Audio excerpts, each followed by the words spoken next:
안녕하세요, 힐링송입니다. 자, 선수들의 저병 물속 모습을 보면요, 한결같은 공통점이 눈에 띄는데요.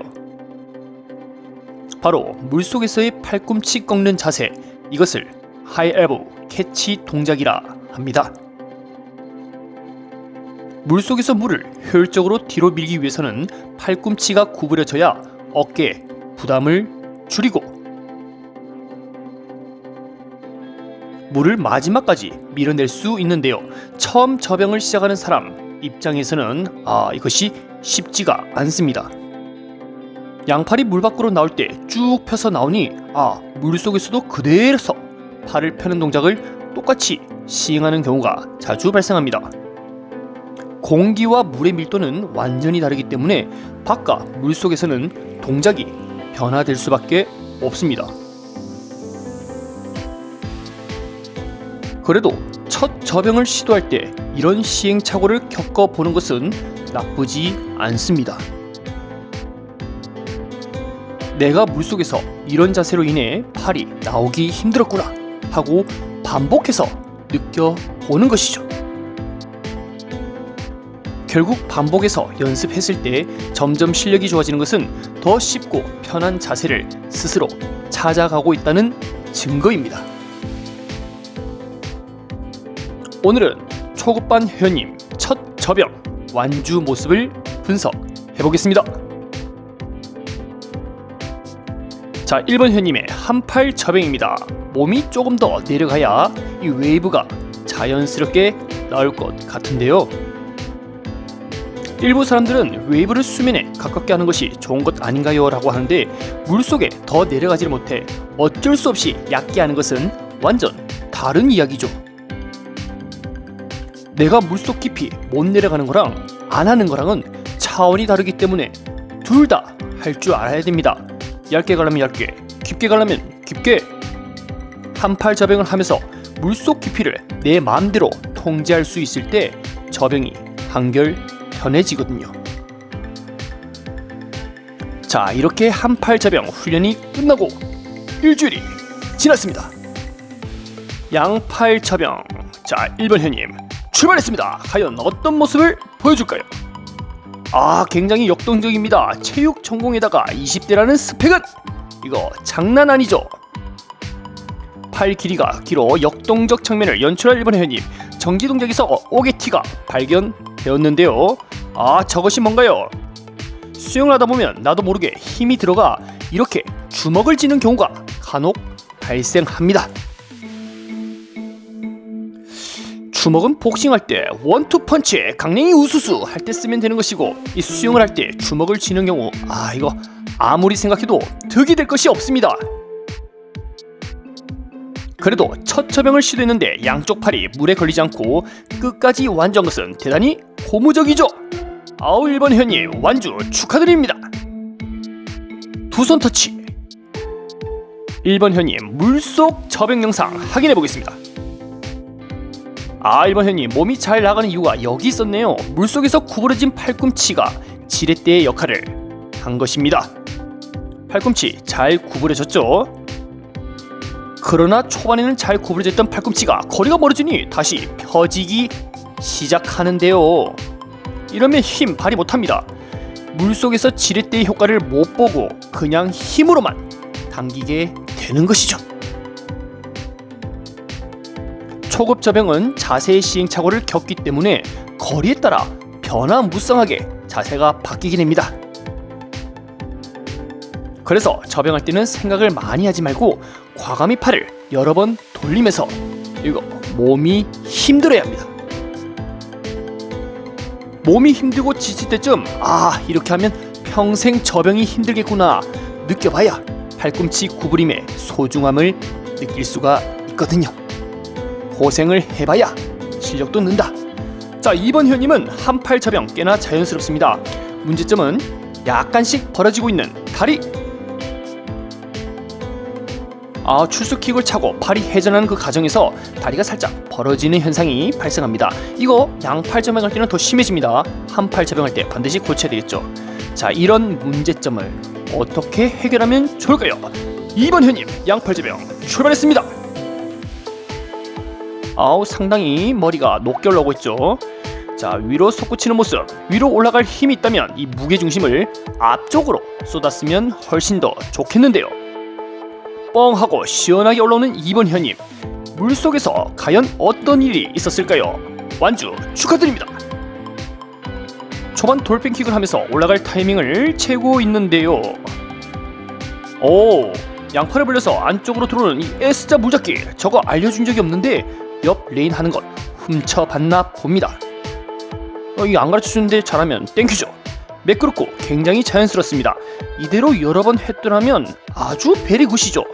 그런데 딱 1렙만 성공하고, 자, 지금부터 완주한 그 순간까지 팔을 완전히 편 상태로 물을 밀어내고 있습니다. 지렛대의 효과를 못 봤다는 이야기죠.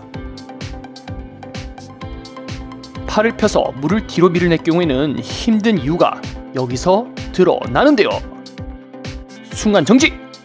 팔을 펴서 할 경우에는 물이 워낙 무겁게 느껴집니다. 손바닥으로 끝까지 밀어야 할 상에 손날로 세워 올라갈 준비를 하고 있죠. 이거는 물이 너무 무거워서 힘들다라는 뜻입니다. 지렛대 효과를 위해서는 팔 꿈치를 구부려야 됩니다.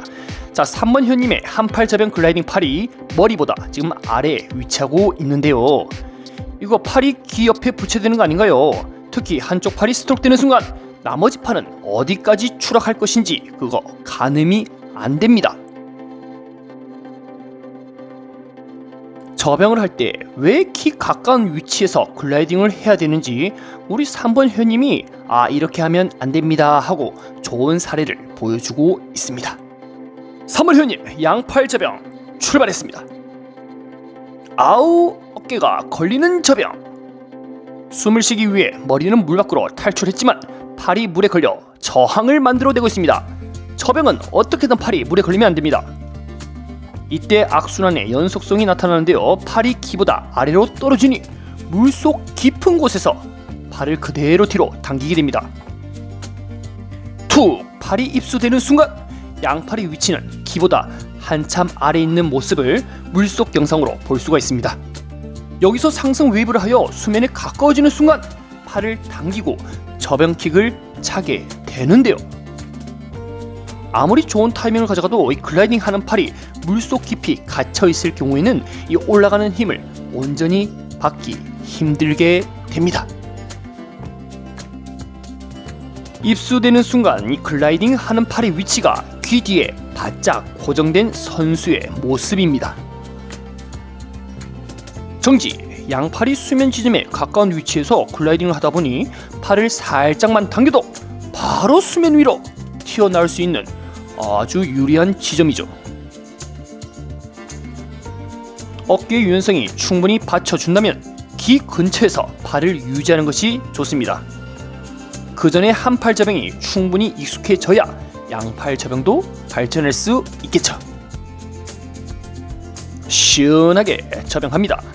4번 현님 한팔 저병 출발했습니다. 자, 4번 현님 물속 깊이 과감히 잘 내려가는데요. 문제점은요, 올라왔을 때 정지 동작에 걸리고 있습니다. 우리가 팔이 스트로크 되는 타이밍은 웨이브를 타면서 상승하는 도중에 팔이 회전하는데요. 지금은 몸이 내려갔다가 올라갔을 때 한 템포 쉬고 팔이 회전되니 올라가는 가속도의 활용도가 떨어지는 것이죠. 이 부분은 양팔 저병에서 다시 한 번 더 확인해 보겠습니다. 4번 현님 출발했습니다. 여기서 눈여겨볼 것은 1회 스트로크당, 즉 1회 팔 돌릴 때 얼마만큼 앞으로 나아갈 수 있느냐입니다. 몸을 깊이 있게 내려가지만 이 물속 올라가는 상황에 정지 동작에 걸려 타이밍을 놓치는 부분이 많습니다. 그러다 보니 더 전진해야 할 몸의 무게중심이 앞으로 온전히 전달하지 못하고 제자리에 머무는 모습을 발견할 수 있습니다. 그럼에도 큰 실수 없이 완주는 충분히 가능해 보입니다. 다리가 너무 벌어지지 않도록 좌우 엄지발가락을 붙이려는 모습이 인상 깊네요. 자, 그리고 출수하는 과정에서 머리 시선은 정면을 봐야 되겠죠. 출수하는 순간 머리가 우측으로 기울어진 모습입니다. 이런 부분은 단순 머리만 우측으로 보는 것이 아닌 어깨와 몸통이 직선이 아니라 살짝 틀어졌기 때문에 나타나는 현상입니다. 올라가는 출수 상황에 힘을 너무 빡 하고 과하게 준 것은 아닌지 이런 부분은 고민해봐야 되겠습니다. 자, 올라갈 때마다 정면이 아닌 사선을 보고 있는 모습, 본인의 모습을 봐야 고칠 수가 있습니다. 자, 물속에서 보면 몸이 입수하는 과정에서 발이 철푸덕 물속 깊이 손바닥으로 눌러주는데요. 손바닥이 아닌 손가락을 조금 더 아랫방향으로 가리켜 날을 세운 뒤에 들어간다면 저항을 줄이고 매끄럽게 가능할 것 같습니다. 자, 지금 현님을 보면요, 손바닥이 아닌 손가락이 먼저 입수되면서 매끄럽게 웨이브가 되고 있습니다. 입수 웨이브를 타며 다시 올라가는 상황에서 정지 동작 없이 팔을 당기는 모습이죠. 편하게 올라올 수 있습니다. 자, 다시 4번 현님 모습입니다. 손바닥으로 누르면 비교적 몸은 편할지 모르겠지만 내려갈 때는 확실히 속도는 저하가 되겠죠. 그리고 올라가는 상승 타이밍에서 짧은 순간의 기다림이 곧 정지 동작이 웨이브의 활용도를 떨어뜨리게 됩니다. 올라가는 상승 타이밍의 속도를 그대로 올라타야 되겠죠. 오늘은 접영할 때 3가지에 대한 피드백을 했는데요. 첫 번째는 물속에서 지렛대를 만들어라. 팔꿈치를 굽혀 물을 당겼을 때 효율적으로 힘을 쓸 수가 있습니다. 둘째, 글라이딩 시 팔의 위치는 귀 근처다.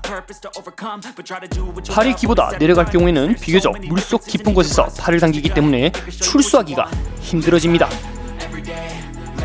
팔은 수면 근처에 있을 때 가장 효율적이라는 사실, 한마디로 귀에 붙여라. 셋째, 상승 타이밍에는 기다리지 마라. 글라이딩을 하면서 상승 웨이브를 할 때 몸이 수면 근처에 정지하고 팔을 당기는 경우가 많았는데요. 손끝이 먼저 입수되고 올라가는 속도를 이용하여 몸이 출수해야 팔다리가 고생을 덜하게 되는 것이죠. 처음은 누구든 어렵고 힘든 게 당연합니다. 항상 도전하는 자세를 갖고 고민하는 습관을 가졌을 때 빠르게 발전할 수 있는 것이죠. 부상 없이 즐겁게 접영하시길 바랍니다. 오늘도 영상 시청해서 감사합니다.